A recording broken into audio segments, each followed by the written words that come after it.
Hello everyone, this is Grandmaster Damian Lemos here for iChess. Welcome to this new video where we'll be talking about the King's Indian defense. And we play the King's Indian against d4. Here we play knight f6. And our plan is pretty straightforward. We want to do Defianketo on the king side.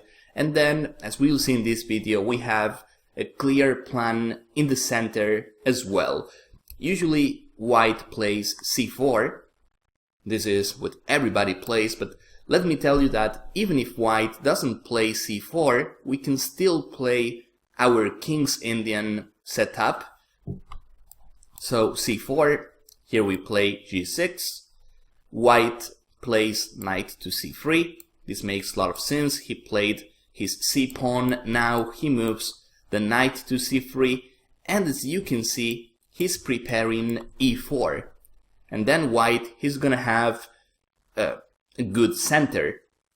So after knight c3, here is where black has to decide whether to play a King's Indian, and the King's Indian would be bishop g7, or playing a Grunfeld defense, which we'll cover this defense as well, and that would be playing d5. This is the Grunfeld. And the point of playing d5 is that we don't want to allow e4 yet. But this is another story. We'll cover the Grunfeld in another video. Now we'll focus on the King's Indian, where black plays this move, allows e4, and after e4 we have to play d6. This move is not binding, but you know, he's trying to play e5, he's pushing our knight back from f6, so by playing d6 we more or less stop e5. Now if he plays e5, then we simply take. This is not good for white because he doesn't have a good development, and he's likely to lose this pawn. For instance, if king takes, after the queen trades, we play knight g4, and he's either losing f2 or e5. And, well, if he takes on d1 with his knight, then I can play a move like this, even knight d7. I like both. Now, yeah, he has to play f4, but this position, to be honest, I think black is much better. Look at white pieces, all of them on the first rank. He can play h3, sure, but my knight, I can improve my knight by h6, f5, and he's full of holes in this position. And definitely, my pieces are definitely better than his.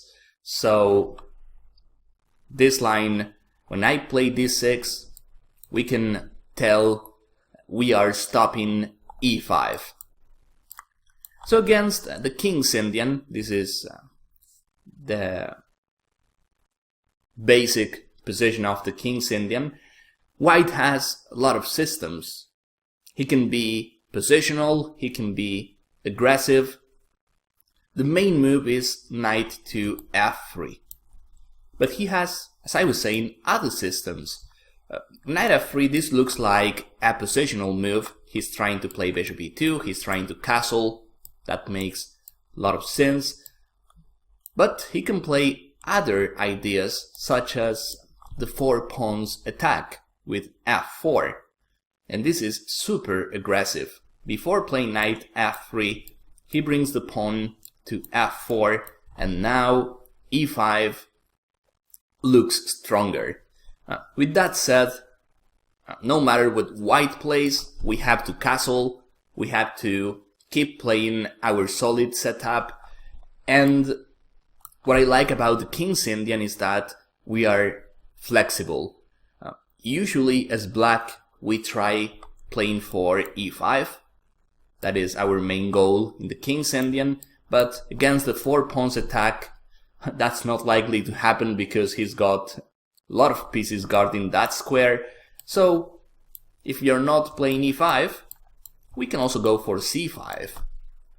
Playing in a dragon, Sicilian dragon approach, and, well, here it would take a lot of time to cover all of these variations, but I want to give you an introduction on the King's Indian against every line white can play. So yeah, c5, d5 is the main move. Here we can play in a Benko gambit style with b5. We can also play a Benoni with e6. We have a lot of possibilities. And as I was saying, this is what I like about the King's Indian. You can play the King's Indian and then you can change the variation. You don't have to play the same variation every single game, and you can still play the same opening and your opponent cannot prepare against you because you'll change. I mean, this is what I'm trying to say. Against knight f3, well, one game you can play with c5, the other game you can try going for e5, you can play this. You have a lot of possible variations and most of them are playable and good. Buying individual chess courses to add to your collection can get expensive, and waiting for the course or video you're looking for to go on sale can take weeks or even months. So, what's a chess enthusiast to do? Introducing the iChess Club, an exclusive community of chess enthusiasts that enjoy a wild range of benefits, including a permanent 40% discount on virtually all chess courses on our shop. Yes, 40% on all items anytime. But wait, there's more. For those of you who like physical DVDs, we offer unlimited free shipping on all items, anywhere in the world, anytime. You'll also get access to the entire iChess.club library, where we post over a dozen exclusive new videos every month. Our lineup of presenters is of much higher quality than anything you can find on YouTube, with exclusive videos by Simon Williams, Damian Lemos, Valerie Lilov, Brian Smith, Eric Rosen you can't find anywhere else, and even private appearances by world's top grandmasters such as Anatoly Karpov, Judith Polgar, Susan Polgar, and more. There are dozens of other benefits as well, such as an additional 5% off all items already on sale, a free 30-minute preview of every single product in our shop, and the ability to purchase items at the sale price up to 30 days after the sale has ended. There are so many benefits we can't possibly list them all in this video. So, join the iChess Club community today and start saving. Joining is easy and you can cancel at any time. So, what are you waiting for? Sign up today. So, the 4 pawns attack is probably the most aggressive variation white has against the King's Indian, but there's another aggressive one, and you probably know this one, the Samish variation, the Samish attack with f3. And this move, it reminds me a bit of the English attack against the Sicilian, where white plays with f3, supporting the center, also controlling the g4 square, and by playing f3 he can continue with bishop e3, then knight g4 is not available, bishop e3, queen d2, he's possibly castling queenside, and once his king is on the queenside he can try fighting an attack on the king side. So this is the main idea of the Samish attack. We castle, white plays bishop e3, and as I was saying, in the King's Indian we have a lot of flexibility. We can go for e5, we can also go for c5, we can play a variation which, the more you study the King's Indian, you'll see this plan, knight c6, the idea is to play a6, rook b8 and b5. This is also known as the Pano variation. We have a lot of ideas. What I like in this position is e5, and once white closes the center, I like playing knight h5. He doesn't have the knight on f3, and that means we have the right to attack on the king side. As you can see here, we have queen h4 coming, we have some threats also in the king's Indian, and this is very important. We want to, once the center is closed, we want to play f5, because the center is closed, and that means we have the right to attack on the king side. You'll see a lot of games where black plays in this fashion, moving the knight from f6, knight h5, or maybe knight e8 or knight d7, and then he plays f5. That is one of the main ideas black has in the king's Indian. So Samish also possible. There's another system which is h3. This is known as the Makovan of Variation. And once we castle, he plays knight to h3, f3 I mean. h3 is the system's name, and h3 knight f3. And here again, as black, we can choose. We can try going for e5, we can try going for c5. Maybe we have other ideas as well, but usually it's e5 or c5. And now I'll explain a bit more about playing e5, because you're probably asking after e5 what happens, because it looks like we're losing a pawn. So let me explain a bit more about this e5 push. And I'll explain this using the main line. The main line goes knight to f3. Here black castles, and white, he usually plays bishop to e2. Why bishop e2? Because if he plays bishop d3, the bishop is not special on d3. It is actually crashing into the pawn chain, and as black we can try this move. And the pin is definitely annoying for white. If he had the bishop on e2, the situation would be different, but with the bishop on d3 we can play this move, and I mean, white is not losing. I'm not saying this is terrible for white, but we can see that once we get rid of knight f3, his pawn on d4 is a target. I can try knight c6, I can try establishing a knight on d4. Imagine he plays this, then we have a lot of pressure on d4. It's like this pawn is only being protected by pieces. It would be much better for white if d4 was protected by another pawn. Imagine he had a pawn on c3, then he doesn't have to worry about d4. But in this situation, he has to think about protecting d4, and here I'll share one of the tricks I know in this position. If white plays knight e2, which seems reasonable, protecting d4, keeping the bishop pair for him, after knight e2 we have a tactic already. We are at move 10 and we have a tactic. The natural move and the first move you consider is e5, and after d5, well, you can jump to d4, you can also play knight e7 and try playing f5. We have decent options for black, but think about this. We have knights, that position is a bit closed, and we see queen f3 and bishop d3 as possible targets, so why not play knight to e5? This is a double threat.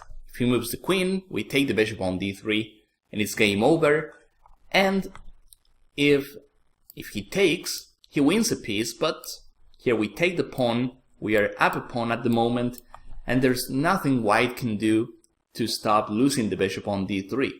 He moves the queen, I take on d3, and I keep on winning pawns, that's the worst part. He also loses the right to castle, so yeah, I think this is a decisive advantage for black already. A lot of extra pawns. I took the bishop on d3. I got my piece back, so I had the chance of using this trick in some blitz games. Knight e5, then I retake with the other knight, and I still have a winning position. So that explains why bishop d3 isn't played often.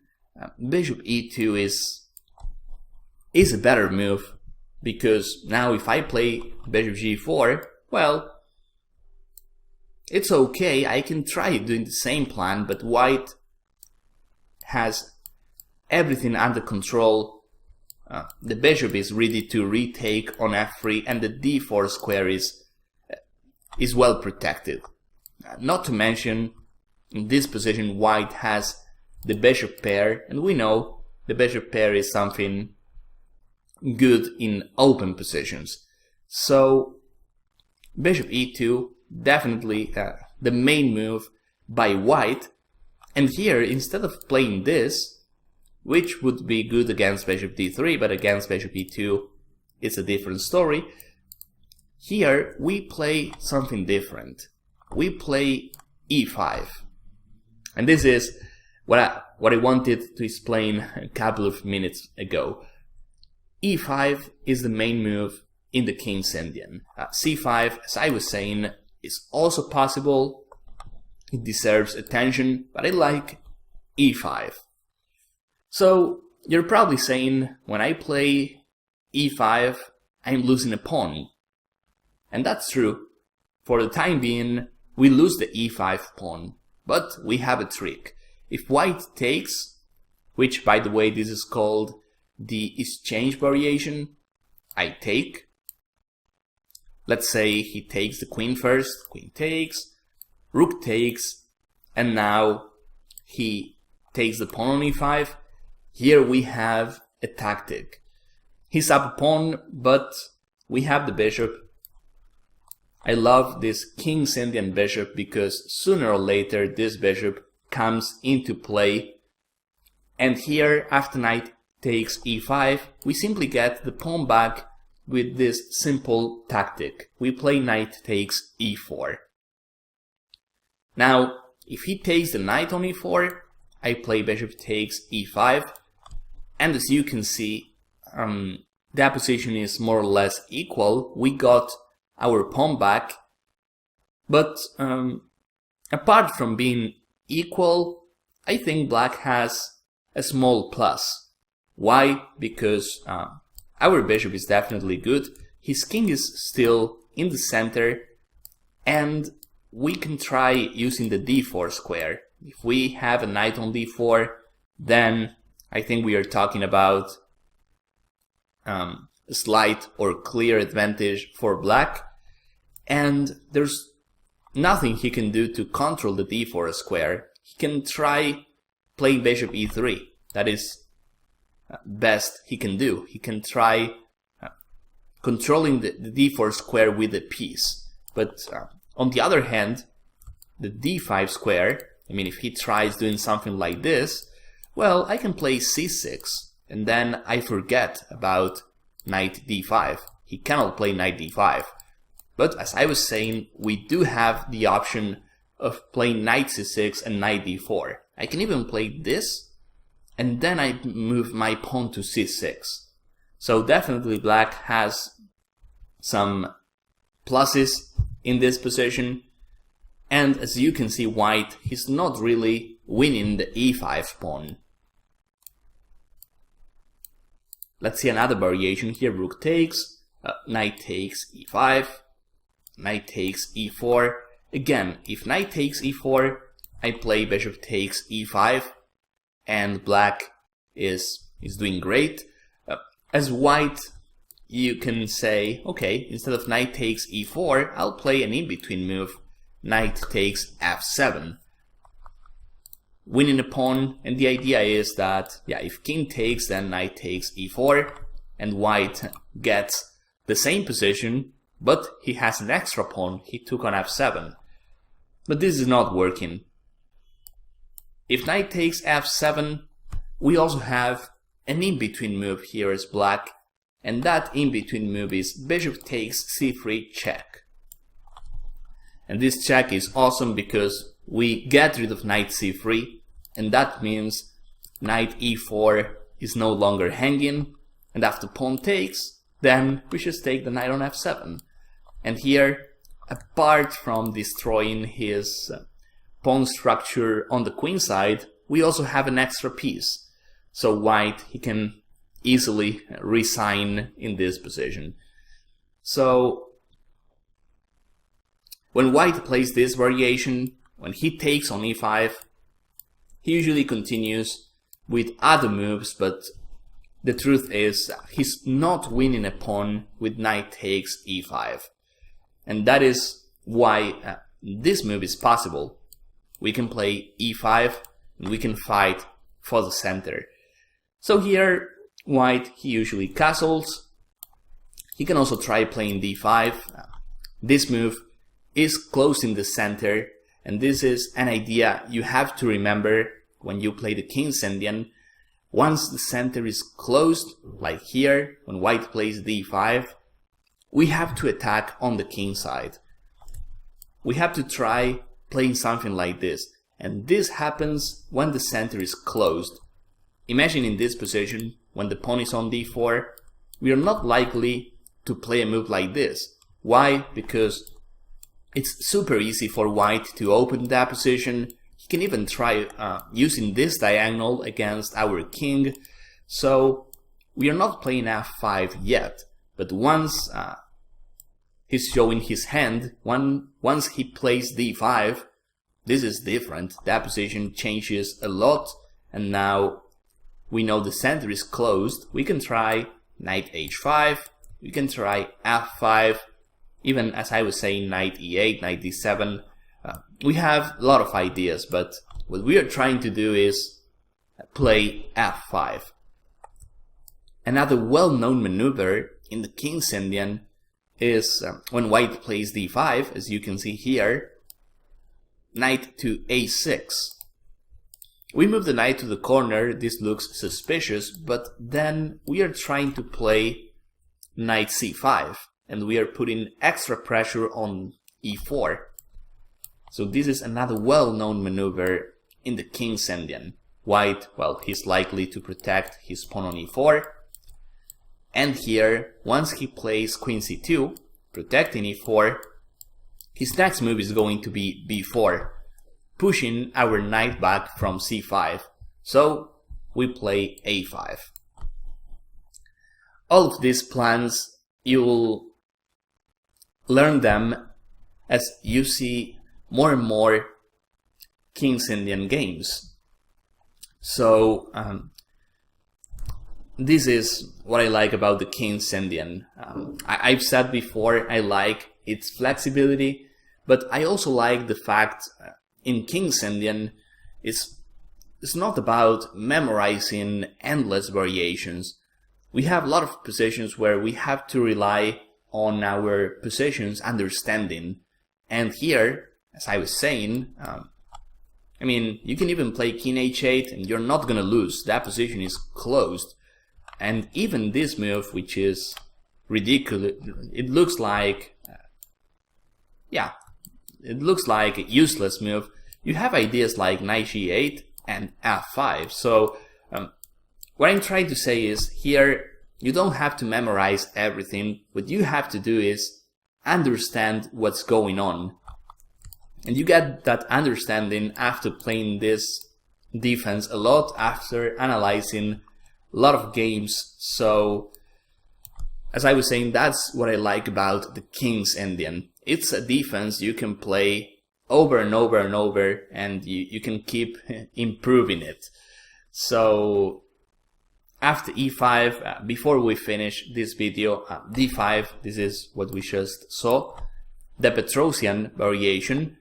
There's another line where white castles, and here our main move is knight to c6. We have others, such as taking on d4, Knight bd7 is another option, but knight c6 has a bonus because we are putting extra pressure on d4, and more or less white has to play d5 in this position, closing the center. Remember that once we close the center, we have the right to attack on the king side. So d5, I move my knight, obviously I have to move my knight, and then my next move is going to be knight d7 or knight h5 if I'm allowed, and then f5.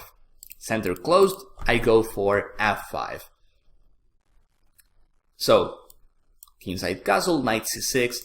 Let me explain why white plays d5 here. As I was saying, we have some pressure on d4, and if white plays a nonsense move like a3, we have a tactic. And the tactic is e takes d4, knight takes d4, and as you can see, we have a lot of pieces targeting the d4 square. We can take the knight, sure, and then the queen on d4 is at risk. I mean, we can move our knight and queen d4 is going to be under attack, but we have a better variation after a3, which is taken, knight takes d4, and here we have a tactic, which is taking the pawn on e4. This is better than taking, instead of knight takes d4, we played this. And here we win a pawn, and white, there's nothing he can do to stop it. He just lost a pawn and he's not winning a piece. If he takes on e4, then we take our piece back with knight takes d4, and we keep the extra pawn. So here after knight takes e4, the most logical move is knight takes c6, and now we have to be careful. If we take the knight on c6, then sure, he takes on e4, and now he's got an extra piece. So after knight takes e4, knight takes c6, we take on c3 first. And this is a curious position, where I still have the extra pawn. If he takes my knight, I take his knight as well. Have the extra pawn. His queen side is a mess, so clear advantage for black. And what else? If he takes my queen, I take his queen, and I keep the extra pawn. No matter what he does, black keeps the extra pawn. If knight takes b7, well, if rook takes d1, rook takes d8, that's easy. But if knight takes b7, well, I play knight takes b2. I continued like this mirror position. We are playing the same moves, but the good thing is I have the extra pawn, so that's all that matters. Well, it could be even worse for white, because at some point we'll break the symmetrical position and he's got more pieces hanging. But yeah, if he plays maybe rook b1, okay, then I can play knight a4. This is hanging, knight c3 is coming, I still have the extra pawn. So as you can tell, this position is basically losing for white. So the King's Indian, very tricky opening. We have a lot of ideas, but basically in 70–80% of games, you'll find positions where white advances in the center. We get this closed center often, and the idea as black is to push f5 on the king side, and we'll have an attack there, whereas white, he'll have some attack on the queen side. He's got more space on the queen side. We do have more space on the king side, and in that area is where we have to play. So this is, as I was saying, an introduction. You get some ideas with what we saw. You have a link below the video. You have an article about the King's Indian. So I hope this was useful. I hope you could learn something. And of course, I want to see you guys in my next videos. Thank you.